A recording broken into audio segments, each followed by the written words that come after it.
paano ko ba pagkakasyahin ang 3 oras ng entertainment at kasiyahan sa 1.5 minutong vlog?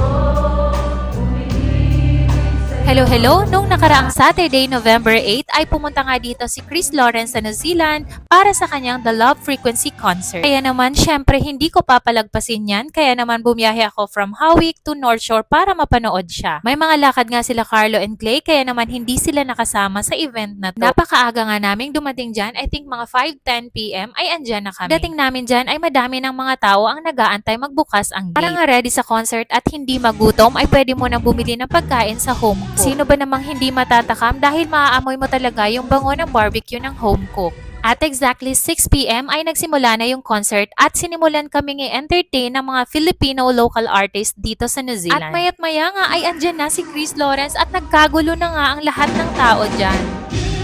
Napakadami ngang mga tao ang nanood at kami ngang mga babae ay sobrang kilig talaga. Nakaka-impress din dahil sobrang smooth at organized ng flow ng concert. Kaya thank you sa nag-produce ng event na to, ang Home Cook at sa Hot Sinigang. And syempre sa lahat ng sponsors ng event na to dahil kung hindi sa kanila ay hindi ito magiging possible. Super enjoyed at entertained talaga kami nung gabing yon para ka bang nanonood ng ASAP. At ayan na nga, bago natapos yung event ay nagkagulo na at grabe na yung sayawan at kantahan. Sulit na sulit at super enjoy talaga nung gabing yon.